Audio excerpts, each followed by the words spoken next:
Hi guys, welcome to the class. तो आज हम करने जा रहे हैं हमारी जो फेमा की एडिशंस हुई है वो कर रहे हैं हम लोग। So this amendment is common for paper number 4, that's corporate and economic law CA final group 1, and paper number 60, that's अपना economic laws for group 2 CA final. So जो बच्चे मुझसे पढ़ चुके हैं पेपर नंबर 4 या पेपर नंबर 60 अपने वाले घर पे, दूसरे वाले घर पे, या अगर आप किसी और टीचर से पढ़े हो या आपने सेल्फ स्टडी की है, तो फेमा में कुछ एडिशन हुई है, अमेंडमेंट नहीं हुई है, एडिशन हुई है, वो हम लोग करने जा रहे हैं। ठीक है, अब लॉ की जो आरटीपी है, पेपर नंबर 4 की जो आरटीपी है, उसमें पेज नंबर 13 पर है ये। एंड जो इको लॉ की जो आरटीपी है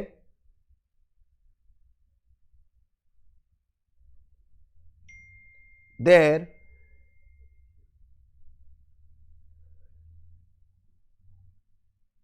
इसका पेज नंबर तो ऐसा दे नहीं रखा है लोगों ने, आई थिंक 12 के आसपास होना चाहिए, 12। Foreign exchange management overseas investment rules 2022, ठीक है, पेज नंबर 12। तो जो रिस्पेक्टिव अमेंडमेंट्स है, इससे पहले की अमेंडमेंट्स है, वो मैं अलग से वीडियो में डाल दिया है। ठीक है, ये अभी मैं करवा रहा हूं आपको खाली कौन सी वाली amendment, foreign exchange management overseas investment वाली अमेंडमेंट्स। सो कॉमन है paper number 4 and paper number 60 के लिए। तो बच्चों, अगर आप मई 23 दे रहे हैं, अगर आप नवंबर 23 दे रहे हैं, तो ध्यान रखिएगा ये वाली जो अमेंडमेंट शीट है आप पीको लॉ के लिए लेके जाइएगा। इसमें कुछ कॉमन याद तो करनी है नहीं 60 के लिए, पेपर नंबर 4 के लिए याद करने में बता दूंगा कौन सी चीजें जो काम की है, बाकी तो क्या क्लैरिफैक्टरीज है, क्लैरिफैक्टरी चेंजेस है जो अपने को रूल्स पता होना चाहिए। अच्छा, पेपर नंबर 60 वालों, आपको तो पता होना चाहिए, अपने तो ओपन बुक एग्जाम है तो अपने को कैरी करना है, तो ये आरटीपी का प्रिंट आउट निकाल लीजिएगा, कैरी कर लीजिएगा अपने साथ। Appearing for May 23 November 23। I hope things are clear. Paper number 4 आप इंपॉर्टेंट मार्क करेंगे, उसको याद करेंगे। पेपर नंबर 60 वाले आप इंपॉर्टेंट मार्क करेंगे पर कैरी करेंगे आप इस शीट्स को, ठीक है, क्योंकि ये मॉडल में अपडेटेड नहीं है। नवंबर 10 I think, I doubt institute नया मॉडल निकालेगा, क्योंकि वो सिलेबस चेंज की आपको पता ही है, बात हो रही है। ठीक है, तो अपने को ज्यादा रिस्क नहीं लेगा, अपने को कैरी करने का अपने का। मैं आपको बताता हूँ क्या क्या काम का है, क्या क्या काम का नहीं है। कॉमन अमेंडमेंट्स, जो रिस्पेक्टिव अमेंडमेंट्स है वो अलग वीडियो से डाल दी गई है, ये कॉमन अमेंडमेंट मैं आपको करा रहा हूं। सो देखो, पहला पार्ट कट है ये। सो क्या कहता है, तो अपन नंबरिंग करते हैं कि जो जो काम की चीजें। This rule shall be called as foreign exchange management overseas investment rules 2022। This shall come into force on the publication the official gazette. अब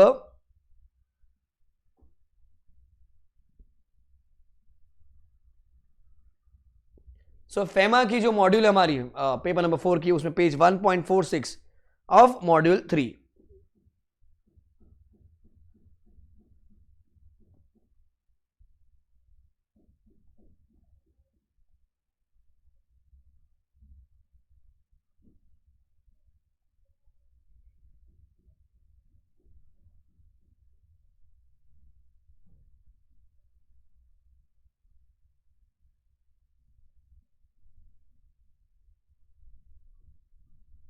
सो ये 1.46 में यहाँ पर पूरा चेंज हो गया है, overseas direct investment by resident individual. So यहाँ का ये पूरा चीज,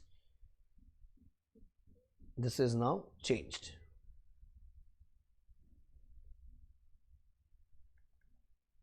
सो अभी क्या पढ़ रहे हैं अपन, जो नया वाला है वो पढ़ रहे हैं अपन। So it's common for both paper number 4 and paper number 60। So देखो अभी क्या कहता है।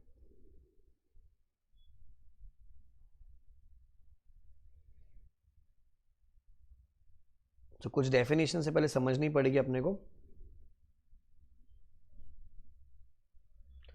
Now this rules may be called as foreign exchange management overseas investment rules. This shall come into force blah blah blah. Now definition से कुछ तो जो important definition वो मार्क करते जाइए। पहला है authorized dealer. Authorized dealer category 1 bank means AD bank means a person authorized as such under the FEMA for the purpose of these rules.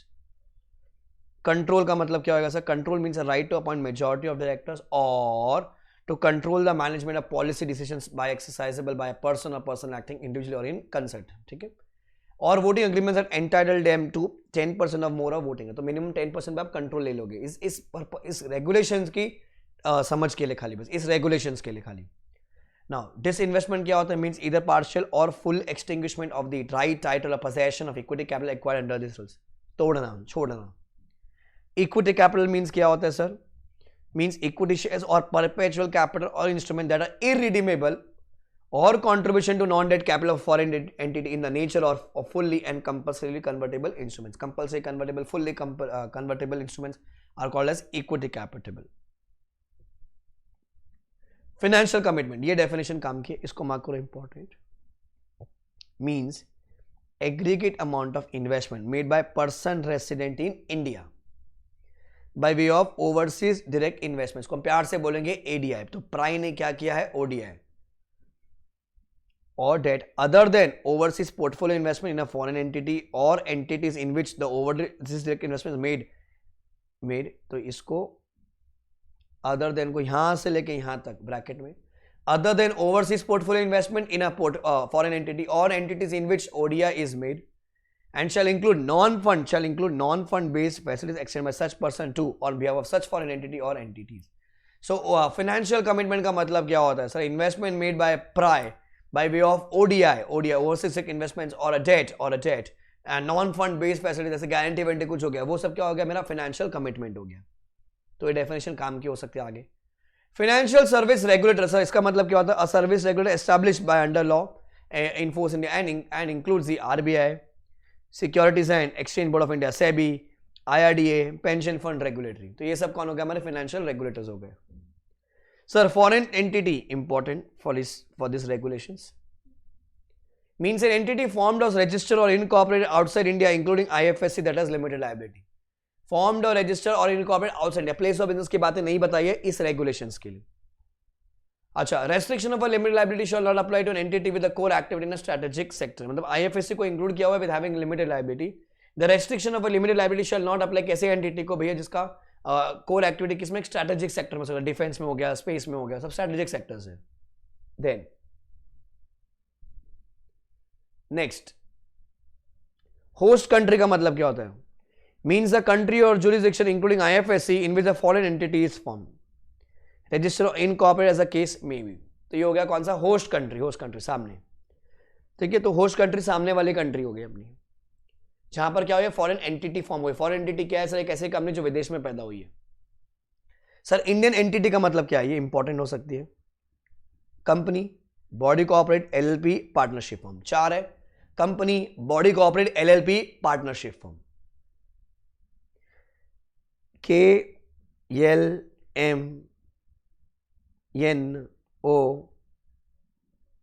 Read ये खाली, मतलब ये सब आरटीपी है. आईएफएससी का मतलब shall have the same meaning as per IFSC centres authorities act. Last audited balance sheet means as on the not exceeding 18 months. तो last audited balance sheet मतलब the audited balance sheet as on the date not exceeding 18 months. Listed foreign entity मतलब क्या होता है? whose equity shares or any other fully and compulsory convertible instrument is listed on any recognized stock exchange. So listed Indian company मतलब क्या होगा? जिसका equity shares या फिर compulsory convertible instruments are listed on a recognized stock exchange. ठीक है. Mutual fund means a fund register with SEBI. Net worth मतलब क्या? जो सेक्शन 2 में बताया गया है. तो ये सब काम की चीजें नहीं है, मतलब सब खाली प्रैक्टिकल लेवल समझने के लिए क्या होता है. So net worth of a registered or partnership firm or LLP shall be the sum of capital, contribution of partners and undistributed profits of the partners after. तो capital ऐड कर दीजिए, undistributed profit add कर दीजिए, after deducting aggregate value of accumulated losses, deferred expenditure and miscellaneous expenditure not written off. तो अगर partnership firm का अगर मुझे नेटवर्क निकालना है तो सर कैसे निकालेंगे अपन? या फिर एलएलपी का capital add profits minus accumulated losses minus deferred expenditure minus miscellaneous expenses. क्या आ जाएगा मुझे? नेटवर्क. कंपनी का नेटवर्क तो कंपनी सेक्टर के हिसाब से चलेगा, बट हाँ बॉडी कॉर्पोरेट का भी कंपनी सेक्टर के हिसाब से ले लीजिए. पर किसके लिए? पार्टनरशिप फर्म और एलएलपी के लिए. Then ODI, overseas direct investment क्या होता है? इंपॉर्टेंट मार्क करो इसको. Sir ODI means investment by way of acquisition of unlisted equity capital of a foreign entity. Acquisition of unlisted equity capital of a foreign entity और subscription as a part of the memorandum of a foreign entity. महुआ वो आपने sign कर दिया. और investment इन कितना? 10% of paid up capital of a listed foreign entity. तो अगर आपने क्या किया? एक्वायर किया अनलिस्टेड कैपिटल. ठीक है, ये आपने सब्सक्रिप्शन ले रखा है, किसका? महुआ हुआ साइन कर दिया. या फिर आपने क्या कर रखा है? लिस्टेड फॉरेन एंटिटी है, उसका आपने क्या कर रखा है? 10% शेयर्स ले ली. कौन सा शेयर्स? इक्विटी शेयर्स या compulsory preference shares, compulsory convertible preference shares. ठीक है, with control where the investment is less than 10% of the paid up capital और investment where the control is less than 10% of the equity capital of a listed foreign entity. Unlisted में क्या कर रखा है अपन ने? उसको एक्वायर किया या अपन ने सब्सक्रिप्शन साइन किया, महुआ हुआ मतलब महुआ हुआ साइन किया अपन ने. या अगर लिस्टेड एंटिटी अपन ने क्या कर रखा है? 10% शेयर्स बाय कर लिए या उसके, या फिर लेस देन 10% अपन ने कंट्रोल ले रखा है. Now, where for the purpose of this clause, investment by a person resident in India in the equity capital of a foreign entity is classified as ODI. such investment shall continue to treated as ODI even the investment falls to a less below than 10% of the paid up equity capital or such person loses control in the foreign entity. Control कितने पर आता है sir? 10% पर आता है. Still वो हमेशा क्या कहलाएगा सर? वो आपको ओडीआई ही कहलाएगा. क्या कहलाएंगे आप उसको? ओडीआई ही कहलाओगे आप उसको. क्या कहलाओगे सर आप उसको? ODI. Where investment by person resident in India is made in the equity capital and वो क्लासीफाई कैसे हो गया? ओडीआई में हो गया. It shall continue be treated as ODI even the investment falls to a below 10%, like 4-5% रह गया होगा, 2% रह गया होगा, या even the person loses control, still वो क्या कहलाएगा? ओडीआई ही कहलाएगा. OI means financial commitment and overseas portfolio investment by person resident in India. Financial commitment अपन आगे पढ़कर आए थे. सर ओवरसीज पोर्टफोलियो इन्वेस्टमेंट क्या होता है? Overseas portfolio investment means investment other than ODI, means other than ODI in foreign securities,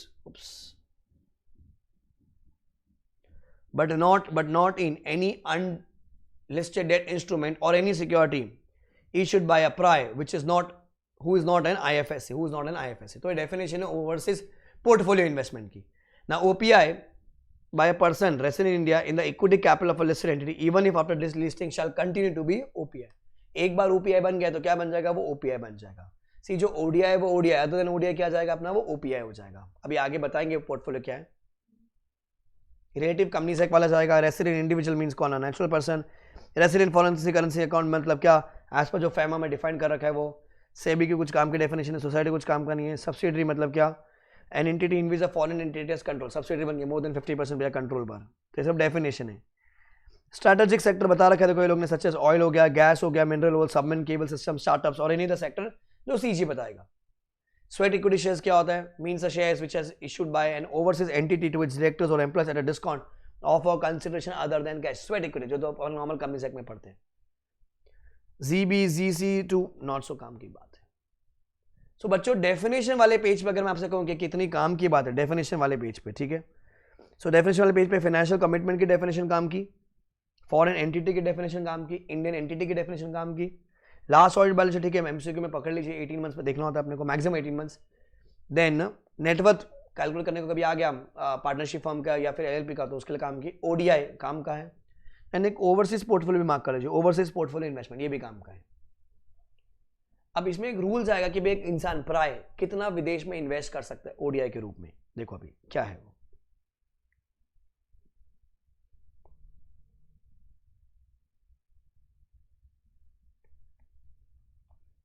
point number 4 important, mark कर लीजिए.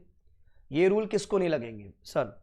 Any investment made outside India by a financial institution in an IFSC, जैसे LIC, IDFC, IDB अगर बाहर करें उनको rule नहीं लगेगा. Out of RFC account, तो ये तो क्योंकि ऑलरेडी आरबीआई को पता होता है आरएफसी अकाउंट से अगर आपने पेमेंट की हुई है तो ये उनको ये रूल्स नहीं लगेंगे. Sir out of foreign currency resources held outside India by a person who is employed in India for a specific duration irrespective of the length thereof और for a specific job or assignment duration of which should not exceed 3 years. Jack Ma विदेश, sorry Jack Ma Jack Ma विदेश से India है, यहाँ पर job कर रहे हैं, उनका पैसा प्रॉपर्टी सब विदेश में पड़ा हुआ है बराबर. वहां से अगर वो कुछ इन्वेस्टमेंट कर रहे हैं, वो है तो इंडिया में, राइट. तो अगर फेमा में वो अट्रैक्ट हो जाता है कि प्राई बन सकते हैं, क्योंकि प्राई तो क्या होता है आपको इंडिया में रहना पड़ता है, राइट. 182 डेज के लिए वो रह गए, पर यहाँ पर वो आए काय के लिए? जॉब के लिए आए हो ना. By a person who is employed India for a specific duration irrespective of the land or for a specific job or assignment duration of which should not exceed 3 years. तो अगर वो वहां की वहां इन्वेस्ट कर रहे, पैसा तो विदेश में कमाया था, विदेश में इन्वेस्ट करना है ना उनको, तो वो तो वहां रहते थे, यहाँ तो जॉब के लिए आए खाली, तो उनके रूल नहीं लगेगा. Done. In accordance with the subsection 4 of section 6 of the act, section 6(4), तो ये 4 लोग को रूल नहीं लगेगा, 4 लोग को रूल नहीं लगेगा. So let me show you that 6(4) क्या है. तो सेक्शन 6 कैपिटल अकाउंट ट्रांजेक्शन होती है हमारी, एंड सबसेक्शन 4 ये अ person resident in India may hold और ट्रांसफर और invest in foreign currency situated outside India if such foreign currency security was acquired or owned by a person when he was a resident outside India or was inherited from person who was resident outside India. तो विदेश में अगर आप थे या विदेश में आपके दादाजी थे, उन्होंने आपको प्रॉपर्टी दी, यार अगर आप वो ही इन्वेस्ट कर रहे हो विदेश में, कोई दिक्कत नहीं, राइट. ये तो अपन पहले भी पढ़ते थे, तो वही ये रूल यहाँ पर लगता है कि सर ये जो ओवरसीज डायरेक्ट इन्वेस्टमेंट रूल्स है एज पर सेक्शन 6(4) विदेश की विदेश का है. अगर आप प्रॉय थे या आपके दादाजी प्रॉय थे, आपने उन्होंने आपको दी प्रॉपर्टी, आप उससे पैसे से आप इन्वेस्ट कर रहे हो ओडीआई में, कोई दिक्कत नहीं. सो ये एग्जाम में आ सकते हैं. It will not be applicable to investment made outside India by financial institution in IFSC out of resident foreign currency account, out of foreign currency resources held outside India, जब वो जॉब इंडिया करने आया था, पैसे कमाया और वहीं की वहीं वो इन्वेस्ट कर रहे हैं, कोई दिक्कत नहीं है। चौथा, एज पर सेक्शन 6(4), ठीक है। Next, debt instrument. Debt instrument और नॉन डेट क्या होता है देख लीजिए, एमसीक्यू में पहचानने को कभी आ जाए। Sir government bonds, corporate bonds, ये डेट वाले हो गए।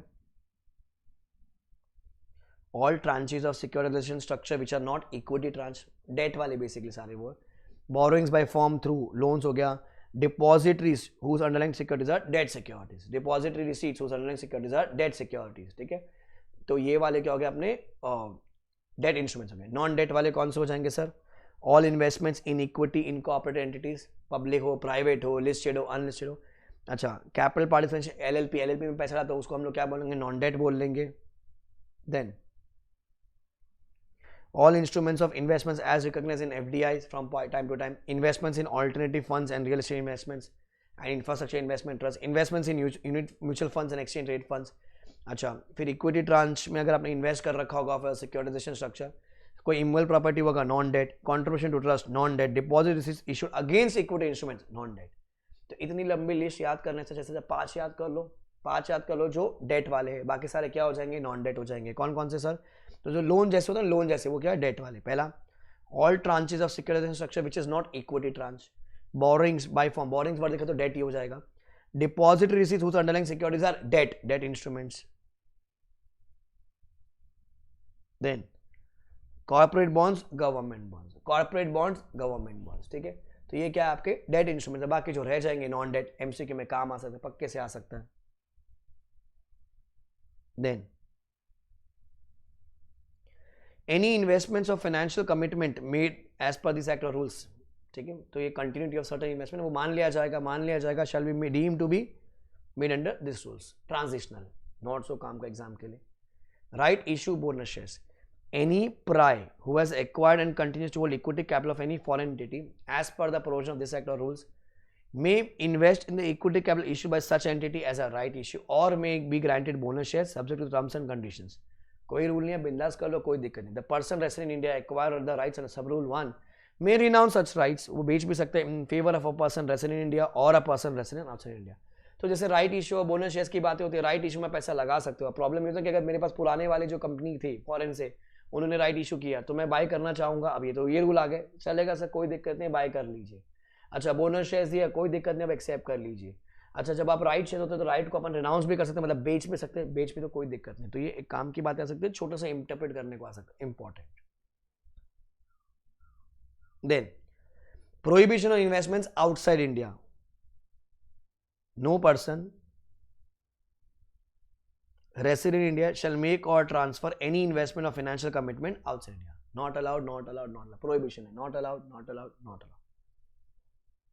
then overseas investment क्या होती है, ये इंपॉर्टेंट मार्क कर लीजिए। ओवरसीज इन्वेस्टमेंट्स देखो पेपर नंबर 4 में शायद 1-2 मार्क 4 मार्क तक कैरी कर ले, पेपर नंबर 6D तुम्हारे थोड़ा सा लंबा आ सकता है, लंबा आ सकता है। क्या कहते हैं देखो अभी, any investments made outside India by a person resident in India shall be made in a foreign entity engaged in bona fide business activity directly खुद के थ्रू या फिर step down subsidiary or a special purpose vehicle subject to the limit, subject to limits and conditions जो बता रखा है। तो अगर क्या बोल रहा है, अच्छा आपको अगर विदेश में करना है करो सर, कोई दिक्कत नहीं। कौन कर सकता है सर, प्राय कर सकता है, पर्सन रेसिडेंट इन इंडिया। अच्छा आपको किसी कंपनी में करना है करो, किसके थ्रू करोगे सर, या तो आप खुद कर सकते हो या फिर एक स्टेप डाउन सब्सिडरी के थ्रू या फिर आप एसपीवी के थ्रू, सेल्फ मतलब खुद, सब्सिडरी या फिर एसपीवी के through. Provide the structure of such subsidiary और step down subsidiary shall comply with the structural requirements of the foreign entity, ठीक है। जो उधर की रिक्वायरमेंट वो पूरी करनी होगी। अभी तक ये वाला पहला काम का है कि आपको करना आप करो, सब्सिडरी के थ्रू कर लीजिए और एक एसपीवी के थ्रू कर लीजिए। ODI or transfer of such investment including swap of securities in a foreign entity form registered or incorporated in Pakistan or any other jurisdiction shall require prior approval of CG, shall require prior approval of CG। अभी ऐसी कोई countries होगी जो बता रखा होगा सरकार ने, उसके लिए क्या चाहिए अपने को, प्रायर अप्रूवल ऑफ CG लगेगा, ठीक है ना।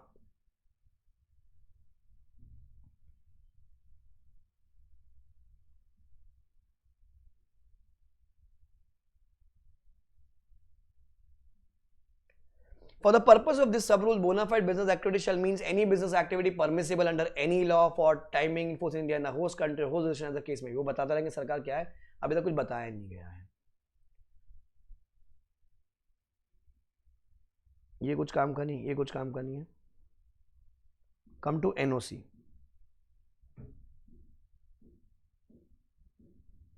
क्या कहता है देखो. Any person resident in India who has an account appearing as NPA, India वाले का अकाउंट NPA, या फिर वो विलफुल डिफॉल्टर है बैंक का, या फिर अगर इन्वेस्टिगेशन चल रही है किसके थ्रू, CBI के थ्रू, ED वालों के थ्रू कुछ चल रही है वहां पर, ठीक है, shall obtain क्या NOC from a lender bank और अ रेगुलेटरी बॉडी जिसके थ्रू भी आपकी प्रोसीडिंग चल रही है, और इन्वेस्टिगेटिव एजेंसी, ठीक है, provided by the lender bank or a regulatory body investigating agency fails to furnish a certificate within 60 days from the date of receipt, it may presume that there was no objection to the proposed transaction. अच्छा, अगर आप प्राय हो and आपको अगर investment करनी है, पर आप क्या हो, आप NPA हो या विलफुल डिफॉल्ट, पर इन्वेस्टिगेशन चल रही है, तो आप जाइए बैंक के पास जाइए, या फिर जो इसके खिलाफ आपकी इन्वेस्टिगेशन चल रही है, आप उनसे NOC लेकर आइए कि भैया आप विदेश में इन्वेस्टिगेशन इन्वेस्टमेंट करना चाह रहे हो, उनको कोई दिक्कत तो नहीं, आपत्ति तो नहीं है. वो सर्टिफिकेट आपको 60 दिन में दे देंगे. अगर 60 दिन में नहीं दिया, it will be assumed that there was no objection, मतलब डीम्ड अप्रूव. 60 दिन में अगर नहीं आया तो डीम्ड अप्रूवल मान के चलने का. The NOC shall be addressed by the lender bank और अ बॉडी और investigative agency concerned to the designated bank with an endorsement to the applicant. तो जो ऑथराइज डीलर वाला जो बैंक होता है, ED कैटेगरी 1 बैंक, उसको एड्रेस किया जाएगा, एंड एंडोर्समेंट मतलब on the behalf of applicant, ट्राई के बिहाफ, ठीक है. तो ये important. Then Indian entity may make ODI. Indian entity may make ODI as per Schedule 1. Indian entity may make OPI by Schedule 2. फिर रेसिडेंट इंडिविजुअल, इंडियन एंटिटी कौन कर रहा है, शेड्यूल 1 के थ्रू कर रहा है. इंडियन एंटिटी OPI करना चाहता है, शेड्यूल 2 के थ्रू कर रहा है. रेसिडेंट इंडिविजुअल करना चाहता है ओवरसीज इन्वेस्टमेंट, शेड्यूल 3 के तहत. फिर a person resident India other than Indian entity and resident individuals, मतलब person resident India other than कौन, Indian entity or resident individual shall make overseas investment as per Schedule 4. A person resident in India may make overseas investment as per Schedule 5, जो कि क्या है, IFSC. A person resident in India may make overseas investment in an IFSC in India in a manner as per Schedule 5. तो ये list दे रखी है, Schedule 1, 2, 3, 4, 5. Indian entity ODI Schedule 1, Indian entity OPI Schedule 2, resident individual OI overseas investment Schedule 3. अच्छा, prior other than entity and resident individual Schedule 4. A person resident in India may make overseas investment in an IFS in India as per Schedule 5. Then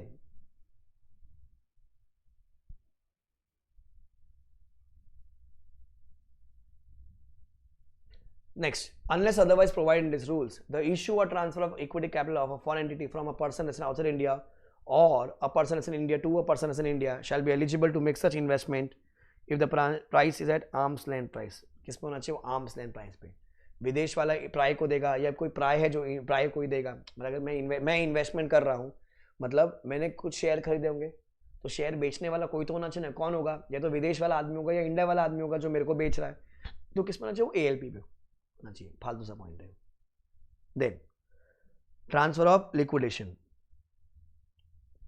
a person resident in India holding equity capital, a prior holding equity capital may transfer such investment as per the limits and subject to the condition for investments as per FEMA regulation 2022. A prime may transfer equity capital by way of कैसे sale to a person resident in India who is eligible to make such investment, or to a person resident outside India in case of a transfer is account of mergers, amalgamation, demergers, or a buyback. Such transfer or liquidation in the case of liquidation of the foreign entity shall have prior approval of the competent authority as per the applicable laws in India या laws of the host country और host jurisdiction. Host country का भैया approval लेकर जाइए, Indian company का लेकर आ जाओ, आप बेचो, कोई दिक्कत नहीं है. अब अजूम पूरा एप्पल के शेयर्स है मेरे पास, पर एप्पल वाले ने बाईबैक किया तो मैं मेरे शेयर्स बेचूंगा, तो इंडिया की जो रेगुलेशन है वो मुझे पूरी करनी है, विदेश की जो रेगुलेशन है वो मुझे पूरी करनी है. खत्म बात. आंसर्स में कोई फर्क नहीं पड़ रहा है इससे. Then where the divestment is made by person resident in India pertains to ODI, overseas direct investments, overseas direct investment. ठीक है, सो देखो इसमें क्या बोलते हैं, वो 1 साल वाली एक बात हो गई, पहले भी हुआ करता था, तो इसको वापस अपडेट किया है. द ट्रांसफरर मतलब मैं, इन case of full disinvestment other than by way of liquidation shall not have any dues outstanding for receipt which such transfer is entitled to receive from the foreign entity. The transfer in case of disinvestment must have stayed invested for at least 1 year from the date of making ODI. ठीक है, मेरे को बेचने का है. तो अगर मैं बेच रहा हूँ, जो क्या है ओवरसीज डायरेक्ट इन्वेस्टमेंट है, मैं बेच सकता हूँ, कोई दिक्कत नहीं. प्रोवाइड मेरे पास कुछ भी पैसा रिसीवेबल नहीं, मैं बेचूँ एंड प्रोवाइड मैंने इन्वेस्टमेंट कर रखा कितने साल के लिए, एटलीस्ट 1 साल के लिए. However, in case of a merger, demerger, amalgamation between 2 or more foreign entity, अगर आप ये बेच रहे हो and where there is no change or dilution the aggregate equity holding, तो उनके रूल एप्लीकेबल नहीं है. तो 1 साल वाली बात एप्लीकेबल है, क्योंकि देखो मैं बेच रहा हूँ ठीक है, पर वो तो मर्जर की वजह से हुआ ना. मैं वॉलंटरी बेच रहा हूँ तो भैया मेरे को 1 साल की चीज़ें देखनी पड़ेगी. पर क्या हो गया, मैंने शेयर खरीदा एप्पल का, पर एप्पल माइक्रोसॉफ्ट मर्ज हो गए. ठीक है ना सर, मर्ज हो गए तो मैं 1 साल क्यों देखूँ, मेरे को मेरा शेयर छोड़ना पड़ेगा, या उसके बदले में मेरे को कुछ और ज़्यादा शेयर्स मिलेंगे किसी और कंपनी के. तो मैं बेच रहा हूँ ना, पर वो मेरी इच्छा से नहीं बेच रहा, मर्जर की वजह से बेच रहा. तो मेरे को अब कंडीशन देखने की जरूरत नहीं है.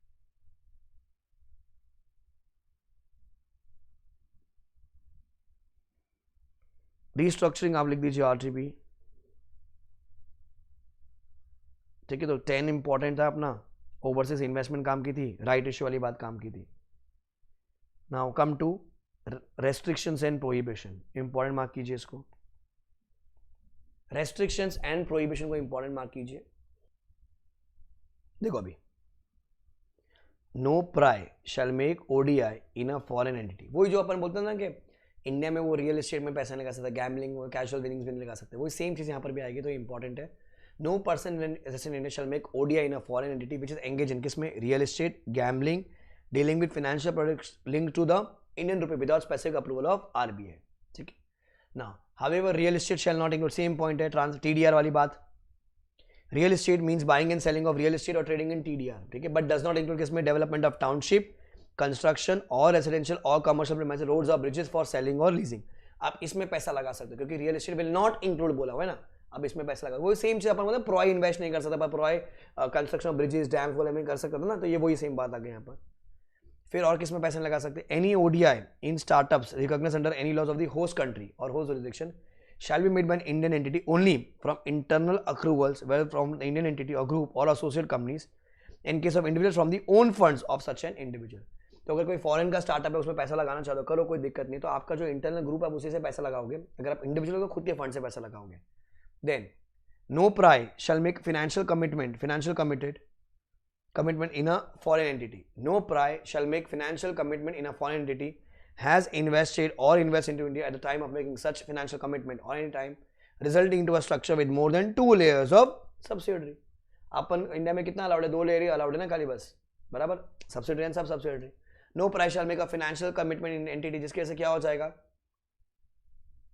इन a foreign entity which that has invested or will invest in India. मतलब मैंने उसको दिया, फिर वो कंपनी इंडिया में पैसा लगाएगी, रिजल्टिंग इनटू केस में 2 layers of subsidiary. Maximum 2 layers ही अलाउड है, उसके ऊपर नहीं जाना चाहिए. ठीक है. However this rule shall not apply as per companies rule, blah blah blah blah. अगर कुछ अमेंडमेंट आते तो बात अलग है, अभी 2 लेयर्स ही अलाउड, अभी तक तो 2 लेयर्स ही अलाउड है. ठीक है. फिर वो जो 2 लेयर वाली बात है किसको एप्लीकेबल नहीं होती है, बैंकिंग कंपनी को, एनबीएफसी को, इंश्योरेंस को, गवर्नमेंट कंपनी को. तो ये तो 2 लेयर से ज़्यादा रख सकते हैं, इसमें आपने करना है कोई दिक्कत नहीं.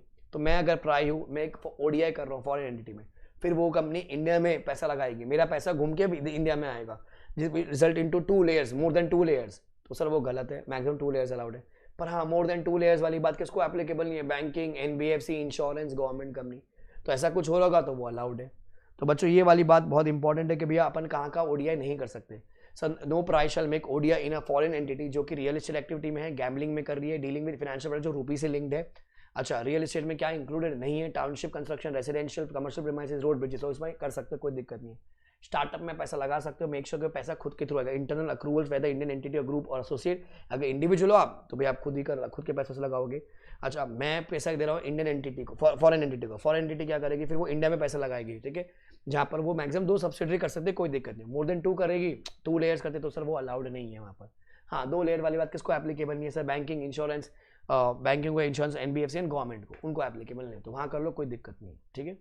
Then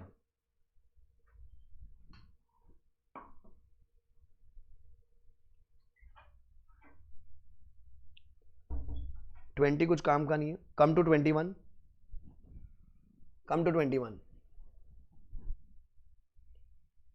restriction on acquisition of transfer of immovable property outside India.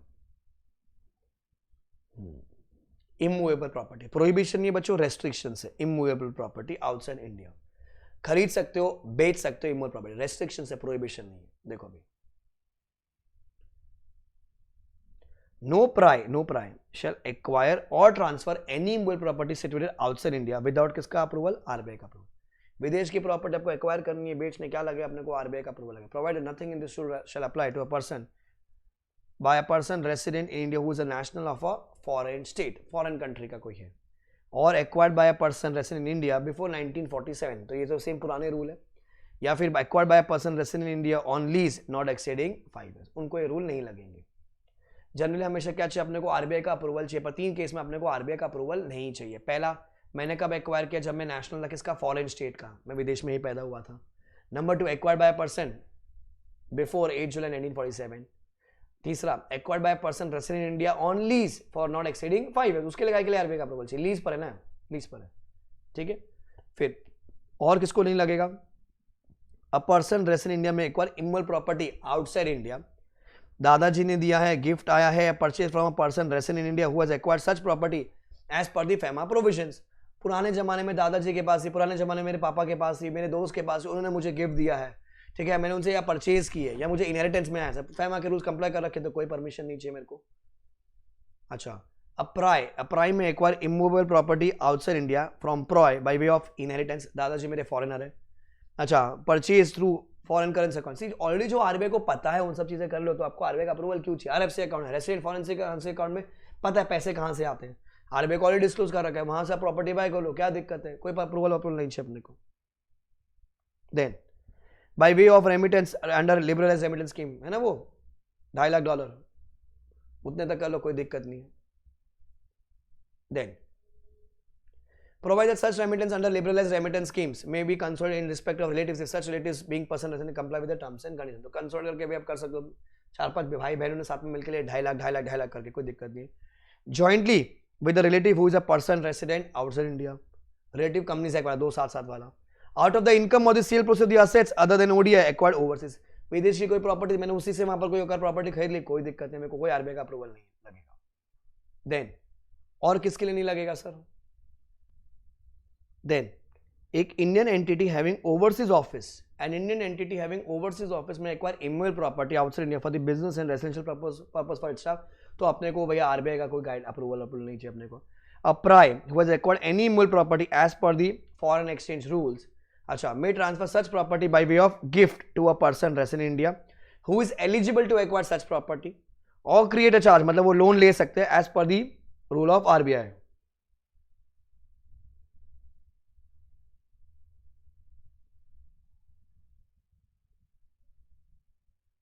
हो गया, खत्म।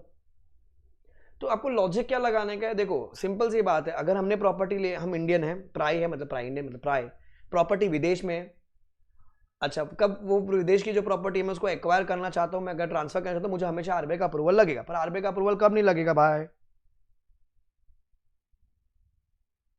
कब सर, जब आप खुद विदेशी थे, आपने प्रॉपर्टी ली, तो आरबीआई का कैसा हक है उसके ऊपर। अच्छा, 8 जुलाई 1947 तो पता है सबको, 8 जुलाई 1947 की पुरानी प्रॉपर्टी तो आरबीआई को ऑलरेडी पता थी, उसमें भी अप्रूवल नहीं लगेगा। आपने लीज पे ले रखी है फॉर नॉट एक्सीडिंग 5 years, कोई दिक्कत नहीं, उसमें भी नहीं लगेगा। फिर nothing anything contain above in सब रूल शैल अप्लाई टू, किस किस को, सर दादाजी ने दिया, दादाजी मेरे विदेशी थे, सर मैंने प्रॉपर्टी बाय किया है, दादाजी के थ्रू आई है मेरे पास, या मैंने आरएफसी अकाउंट से पेमेंट कर रखी है, सर लिबरलाइज्ड रेमिटेंस स्कीम से पेमेंट कर रखी है, सर जॉइंटली बाय किया है, जो प्रॉय है, मैं प्राय प्रो प्रॉय, तो आरबीआई का अप्रूवल नहीं लगेगा मेरे को। अच्छा, मेरी विदेश की प्रॉपर्टी वो बेची, वहां से एक और प्रॉपर्टी खरीद ली मैंने, कोई आरबीआई का अप्रूवल नहीं लगेगा। अच्छा, फिर इंडियन एंटिटी, क्या बोलते हैं, इंडियन एंटिटी अपने ऑफिस ले रखा है स्टाफ के लिए, या घर खरीदा स्टाफ के लिए, कोई अप्रूवल नहीं चाहिए। Person resident in India who has acquired any immovable property as per foreign exchange, ठीक है, may transfer by way of gift to a person resident in India who is eligible to buy the property. Number 2, create a charge, मतलब आप loan भी ले सकते हो, provide to guidelines of RBI, तो approval नहीं लगे पर आपको गाइडलाइंस आरबीआई की फॉलो करनी है। तो ये काम की चीजें बच्चों, इसमें से एग्जाम में क्वेश्चन आ सकते हैं, एग्जाम में क्वेश्चन आ सकते हैं, ठीक है, ध्यान रखिएगा। देन नेक्स्ट कुछ इंपॉर्टेंट चीजें मार्क कर लीजिए, manner of making overseas direct investment by an Indian entity, तो circle ODI, circle Indian entity, तो ये लिस्ट है, ये याद करनी पड़ेगी अपने को, अगर याद होते ठीक है, पेपर 6G वालों याद करना नहीं, कॉपी कर लीजिएगा इसको सीधा। सर कहाँ कर सकते हैं, ODI can be made MOA AOA, acquisition through bidder और टेंडर प्रोसीजर शेयर्स एक्वायर कर सकते हो, acquisition of equity capital by way of right issue, क्योंकि कंपनी है, कंपनी ओडीआई करना चाहते हैं तो मतलब शेयर्स खरीदेंगे किसी और कंपनी का। देन पार्टनरशिप फॉर्म अगर होती है तो कैपिटलाइजेशन,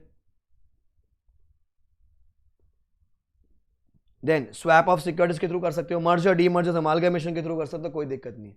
तो भैया आप शेयर्स ऐसे एक्वायर कर सकते हो। कौन एक्वायर कर रहा है? ओडीआई कर रहा है bye Indian entity, Indian entity मतलब कंपनी। देन कंडीशंस याद होती तो ठीक है। देखो पेपर नंबर 4 4 मार्क का आएगा, बहुत डिफिकल्ट सारी चीजें याद करना, फाइनेंशियल कमिटमेंट की डेफिनेशन, ओडीआई की डेफिनेशन, ओवरसीज इन्वेस्टमेंट की डेफिनेशन, इंडियन एंटिटी की डेफिनेशन, वो सब जो पौनापन आगे मार्क की वो याद कर लो। बाकी ये जो शेड्यूल है ये पेपर नंबर 6D के लिए ज्यादा वेट कैरी करता है। देखो आ भी सकता है, भरोसा नहीं है, but then again the next 9-10 sides it's like very difficult for you as a student to remember. तो कुछ चीजें इंपॉर्टेंट है, मार्क करो, अभी एमसीक्यू में खेला ना हो गए। सर कंडीशन क्या है? An Indian entity engaged in financial services activity in India may make ODI in a foreign entity. An Indian entity engaged in financial like a bank or an NBFC, ठीक है, अगर उसको investment करने करो कोई दिक्कत नहीं है, provide that Indian entity has posted net profit in the last 3 years. It is registered by a financial service regulator in India, मतलब RBI है अपना. Indian entity has obtained the approval as required from the regulators of both India वाला and host country वाला approval लेकर आ गए. अच्छा, it is not engaged in financial service activity in India may make ODI in a foreign entity which is directly or indirectly engaged in financial service activity except banking, insurance, subject to condition that such Indian entity has a net profit in the last 3 financial year. So देखो ये क्या है? A company which is engaged in financial services, जैसे कोई NBFC होगा, कोई fintech startup हो गया, ये क्या बोल रहा है? An entity not engaged in financial services. आपको करना है किसमें? एक ऐसी कंपनी जो फाइनेंशियल सर्विस में इन्वॉल्व है।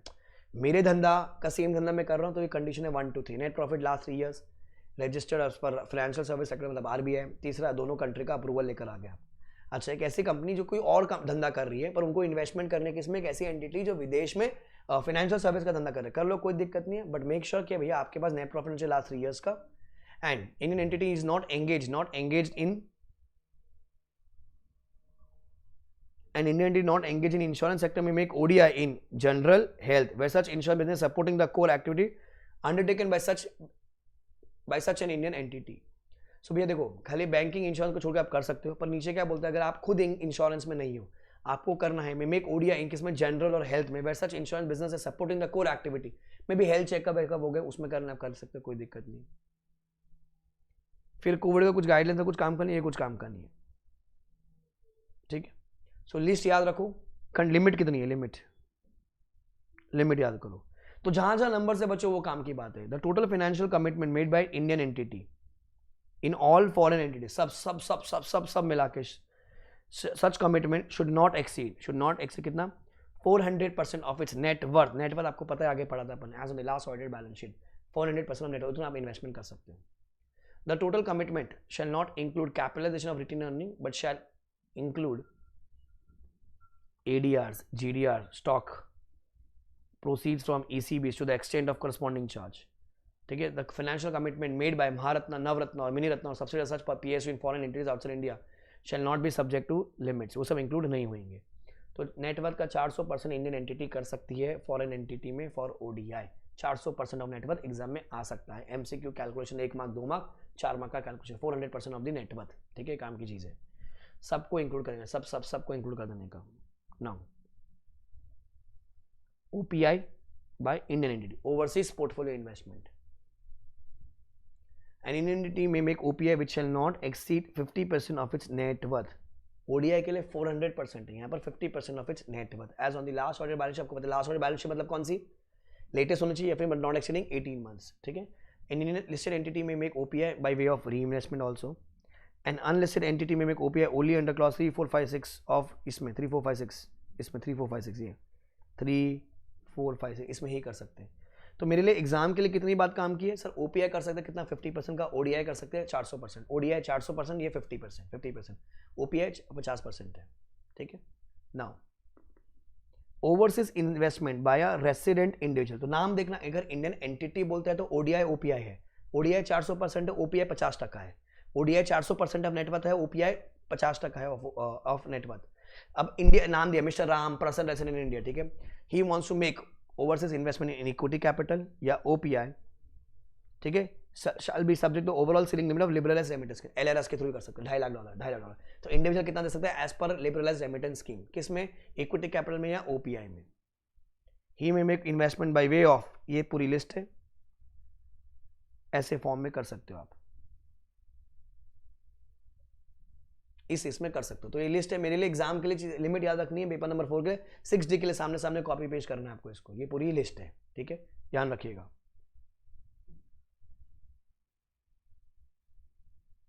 Then acquisition by way of gift और इनहेरिटेंस, वहां पर आ जाइए। तो आगे जो इंपॉर्टेंट है वो मार्क कर लीजिए। 19 मार्क किया था अपन ने, 21 को मार्क कर लो बच्चों, 21 को, 21 काम की चीज। देन शेड्यूल 1 में number 1 overseas direct investment bye Indian entity 400%। फिर ODI in finance service activity, same level वाले 3 साल का प्रॉफिट होना चाहिए, दूसरे लेवल वाले मतलब दूसरा धंधा करो आप, उसको में जाने का करो, पर 3 साल का नेट प्रॉफिट चाहिए आपको। फिर OPI by Indian entity 50%। Overseas investment by resident individual important, subject to liberalised remittance scheme, overall liberalised remittance that's $2.5 lakh. ये पूरी लिस्ट है, ठीक है। Now acquisition by way of gift और इनहेरिटेंस क्या कहता है, देखो, a resident individual without any limit may acquire foreign securities by way of inheritance, दादाजी ने दिया from a person resident India who at the time of holding such securities, ठीक है, as per the provisions of the act, or from a person resident outside India, विदेश वाले ने दिया है या दादाजी ने ऑलरेडी फैमा के गाइडलाइंस पूरी कर रखी थी, उन्होंने मुझे दिया, कोई लिमिट नहीं है, कोई लिमिट नहीं है, कोई लिमिट नहीं, ठीक है sir. A resident individual without any limit may acquire foreign securities by way of gift from a pry who is a relative मतलब 2 साथ साथ, and holding such security as per the provisions of the act, या फिर जो by way of a gift from a person resident outside India। तो अगर Jack Ma ने मुझे दे दिया कोई दिक्कत नहीं, कि उसने मुझे गिफ्ट दिया है सर, चलेगा, क्यों आरबीआई का प्रॉब्लम, कोई कंसेशन फ्लो ही नहीं हो ना, पैसा गया नहीं तो आरबीआई को क्या दिक्कत होगी फिर। देन एक्विजिशन ऑफ शेयर्स और इंटरेस्ट अंडर ESOP, देखो अभी नाउ एक्विजिशन ऑफ शेयर्स और interest under ESOP on employee benefits और स्वेट इक्विटी। तो क्वेश्चन में बोलेगा आपको पेपर 6D वालों कि भैया अगर कोई इंडिविजुअल है, ठीक है, वो क्या है, इंडिया की कंपनी का एम्प्लॉय, उसको ESOP मिल रहा है। So a residential individual who is an employee or a director of an office in India or a branch of an overseas entity. So for example अगर आप काम कर रहे हो एप्पल के लिए, आपको इंडिया में, या माइक्रोसॉफ्ट के लिए काम कर, गूगल के लिए आप काम कर रहे हो, ठीक है, और a subsidiary in India of an overseas entity, ठीक है, आपको क्या मिल रहा है, may acquire without any limit shares और interest under ESOP or employee benefit or sweat equity shares by such overseas entity provided are offered by the issuing overseas entity globally on a uniform base. सबको मिलना चाहिए, खाली आपको लेनी, ठीक है, बताओ ना, यूनिफॉर्म बेस, अगर वहां पर दिया तो यहाँ पर भी अगर आपको मिल रहा है तो कोई दिक्कत, तो without any limit you can acquire. तो एग्जाम में ध्यान रखना, विदेश की कंपनी है या तो उसका ब्रांच आप यहाँ पर हो, आप संभाल रहे हो, या आप यहाँ काम कर रहे हो, उनके सब्सिडरी के लिए काम करो, अगर उन्होंने ESOP दिया, अगर आपके पास आता है, कोई लिमिट नहीं है, ठीक है। अच्छा, indirect holding means indirect for entity holding through a special purpose vehicle. Employee benefit means a compensation or incentive given to the directors or employees of the entity which gives such directors or employees ownership interest, and a resident individual may acquire ESOP under any scheme of the CG. तो CG की कोई अगर stock options plans होते हैं, आप उसमें कर लो, उसमें तो कोई रूल लगेगा नहीं, ठीक है। तो इसके लिए भी क्या बोल रहा है, अगर आपको करना है करो, कोई दिक्कत नहीं, विदाउट एनी लिमिट, कोई रूल नहीं है, विदाउट एनी लिमिट। तो ये रास्ते हैं रेसिडेंट इंडिविजुअल के लिए जब आप पैसे इन्वेस्ट कर सकते हो विदेश में, ठीक है, कितना LRS के थ्रू, कोई दिक्कत नहीं है। अच्छा, बाय वे ऑफ गिफ्ट कोई लिमिट नहीं, क्योंकि वो तो आपको गिफ्ट में आ रहा है, या तो एक ऐसा इंसान जो पर्सन रेसिडेंट इन इंडिया है उसने आपको गिफ्ट दिया, या पर्सन रेसिडेंट आउटसाइड इंडिया है उसने आपको गिफ्ट दिया, कोई दिक्कत नहीं है, कोई लिमिट नहीं है, ठीक है। अच्छा, आपको ESOP मिल रहा है तो भी कोई दिक्कत नहीं, विदाउट एनी लिमिट, ठीक है। तो ये किसके लिए, जो रेसिडेंट इंडिविजुअल है। फिर schedule 4 by person overseas investment by person resident India other then entity and resident individual. तो ये किसके लोग हैं, ट्रस्ट और सोसाइटी के लोग हैं। तो आप इसको RTP मार्क कर सकते हो, ट्रस्ट और सोसाइटी के लिए, क्योंकि ज़्यादा वेटेज हमेशा क्या कंपनी और इंडिविजुअल पर होता है, 90% तो इंडिविजुअल पर ही होता है, पर ठीक है, रीड करना चाहिए क्योंकि पहली बार आए, भरोसा नहीं है इंस्टीट्यूट का। सर ट्रस्ट और society, the foreign it says any person being a trust or a society may engage in educational sector or which has set up hospitals in India may make ODI in the foreign entity with the prior approval of RBI. क्या चाहिए अपने को, prior approval by subject to the following conditions. It should be engaged in the same sector that trust or society is engaged in, या तो education या तो hospitals. अच्छा, it has been existing for at least 3 financial years before the year of investments. In case of the trust, in case of a trust and the MOA और bylaws in society shall permit the proposed ODI लिखा हुआ ना चाहिए करने के लिए. अच्छा, फिर क्या होगा वहाँ पर? Such investment is approved by trust in case of a trust or by members of managing committee or executive committee in case of society. तो ये regulations है.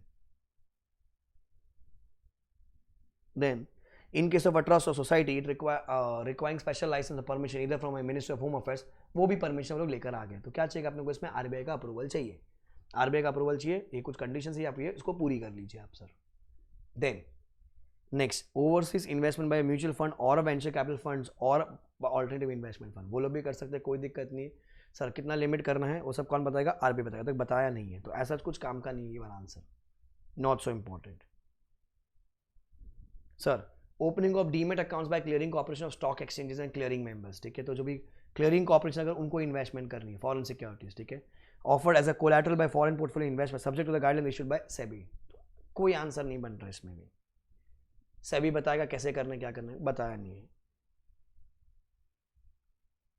Foreign deposit securities by domestic deposit NSDL CDSL आप रख सकते हो, कोई दिक्कत नहीं है, subject to RBI guidelines. So point number ये जो है शेड्यूल 4 है, इसमें खाली काम करेगा वो ट्रस्ट वाला काम का अपने ट्रस्ट वाला, जिसमें भी क्या बोला RBI का अप्रूवल लेने का, और ये 4 गाइडलाइंस है आपको पूरी करनी है. सेम सेक्टर में होने चाहिए आपको. अच्छा, आपको कितना साल होना चाहिए? 3 साल हो जाना चाहिए. ट्रस्ट डीड और आपका सोसाइटी के बायलॉज को परमिट करना चाहिए. ट्रस्टीज का आपने अप्रूवल ले रखा है. अगर सोसाइटी है तो आपने अपनी एग्जीक्यूटिव कमेटी का अप्रूवल ले रखा है. अगर आपको बाई चांस कोई FCRA या कोई और रेगुलेटरी बॉडी जिसका आपको अप्रूवल लेना है, उसका भी आप अप्रूवल लेकर आ गए. बाकी 2, 3, 4 में ऐसा कोई क्वेश्चन नहीं है, कोई क्वेश्चन नहीं गाइस. ठीक है. Now overseas investment in IFSC bye person resident in India, IFSC. सो देखो आप कर सकते हो, कोई दिक्कत नहीं. And person resident India may make investments in IFSC in the manner given in schedule 1, 2, 3, 4 provided that कितना, in case of an ODI to be made in IFSC, जैसे इंडिया में IFSC है वहाँ पर विदेश में भी IFSC है. The approval of financial service sector regulator shall be decided by within 45 days from the date of the application complete in all respect. An entity not engaged in financial service activity may make ODI in a foreign entity which is engaged in financial service activity. अच्छा, except banking institutions अपन आगे पढ़कर आए थे, who does not meet the profit conditions in an IFSC. कर सकते हो, कोई दिक्कत नहीं. आपने को बोला नेट प्रॉफिट अपना 3 साल होना चाहिए. आप यहाँ पर किसके, तो आप IFSC में कर सकते हो, भले आपकी कंडीशन मीट नहीं होगी नेट प्रॉफिट वाली. A person resident India may make contribution to an investment fund or a vehicle special purpose vehicle setup in IFSC, कोई दिक्कत नहीं, आप कर लो इसमें भी. A resident individual may make ODI in a foreign entity involved in financial service activity except banking and insurance in IFSC. IFSC में कोई लिमिट नहीं, कर लो, कोई दिक्कत नहीं. A recognised exchange in IFSC shall be treated as recognised exchange outside India for the purpose of this rule. तो इसमें कोई लिमिट नहीं, बोले सब में अलाउड करके. IFSC में सब में अलाउड है, कोई कंडीशन चेक नहीं करने की. वेरी रेयर वेटेज पेपर में, क्योंकि सब ये प्रैक्टिकल लाइफ के लिए काम की चीज है. देन ये कट है,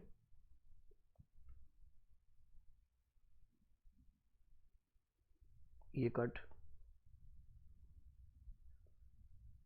ना, इधर आ जाइए. फाइनेंशियल कमिटमेंट, इसको मार्क कीजिए, ये काम का हो सकता है.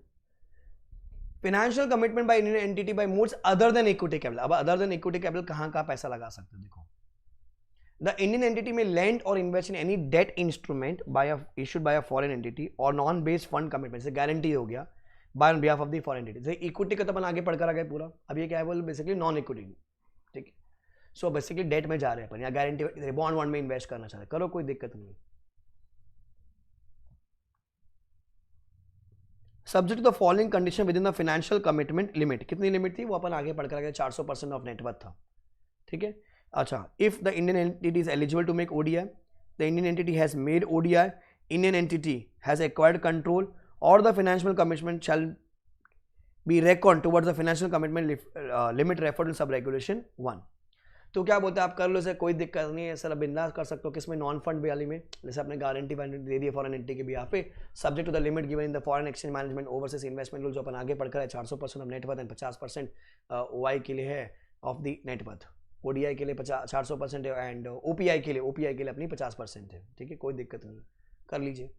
तो आपने ODI की बात करें तो सर 400% ऑफ द नेटवर्थ है. Indian entity has made ODI and Indian entity is acquired control. तो आप इस रास्ते में कर सकते हो. फिर financial commitment by an Indian entity. So rate of interest shall be charged on the ALP basis. Rate of interest खाली एक कंडीशन है, rate of interest shall be charge on L basis, no question for the exam.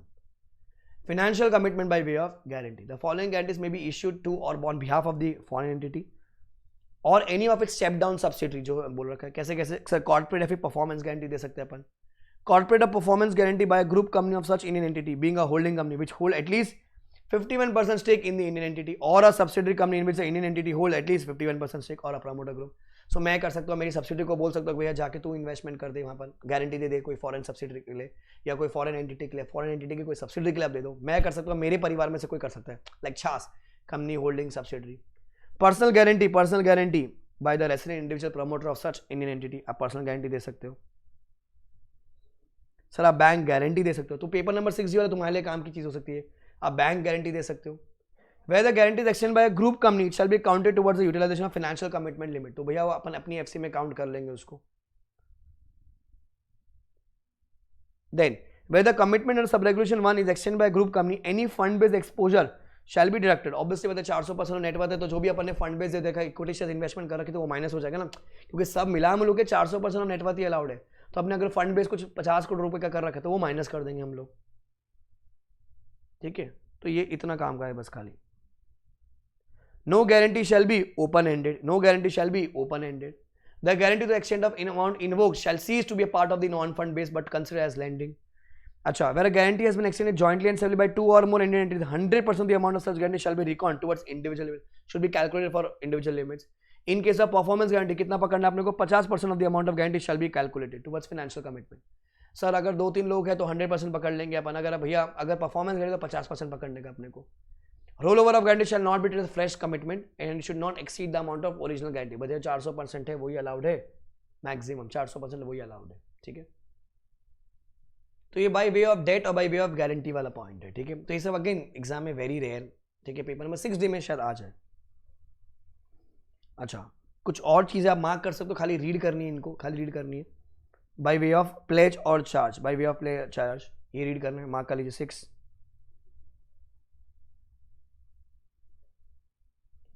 Deferred payment, read. RTP types, full RTP. RTP means read if time permits. Point number 8 ठीक है, read कर सकते हो. 9 कुछ जरूरत नहीं है, 10 कुछ जरूरत नहीं है, रिपोर्टिंग है सब ये. इसमें एक ड्यू डेट दे रखा है खाली.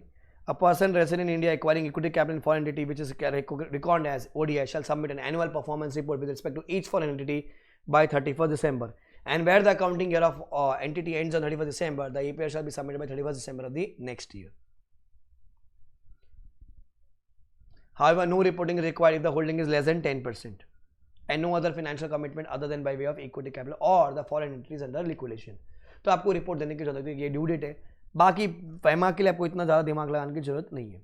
इसमें काम की बात खाली वो एक APR की बात है, आपको एनुअल परफॉर्मेंस रिपोर्ट देनी है, RBI को सबमिट करनी 31 दिसंबर तक, खत्म. बाकी not so important. Paper number 4 के लिए जो आगे का पार्ट है भैया वही काम का है, ODI OPI वाली बात है. पेपर नंबर 6 के लिए आपके सामने स्क्रीन है पूरी, आप उसको कॉपी कर सकते हो, आप बुक लेके जाओगे. ये इतना ही अमेंडमेंट है इसका. खाली जो रिस्पेक्टिव अमेंडमेंट है पेपर 4 की वो अलग मैंने आपको दे दी है. पेपर नंबर 6D की जो अलग अमेंडमेंट है वो मैंने आपको अलग से दे दी है. ये कौन सा अमेंडमेंट है सर? ये खाली मेरी ओवरसीज इन्वेस्टमेंट की जो आंसर है जो पूरा रिप्लेस हो गया, तो ये अमेंडमेंट नहीं है, पूरा एडिशन है, पूरा ही नया आ गया. ये ध्यान रखना, ये एग्जाम में कहीं ना कहीं दिखेगा, कहीं ना कहीं दिखेगा. Clear, cool. अगली क्लास में मिलेंगे अपन कुछ नई चीज के साथ. Guys all the best, take care, enjoy, aim for a rank और 70+ विच इज जो मैंने इंपॉर्टेंट मार्क किया उसको ढंग से करके जाइएगा आप. ठीक है, पेपर नंबर 4 के लिए याद करना है, पेपर नंबर 6 के लिए ओपन बुक है, कैरी करके जाइएगा. याद से इसकी प्रिंट आउट निकाल लीजिएगा, अब इसको लेके जाइएगा. Bye guys, take care.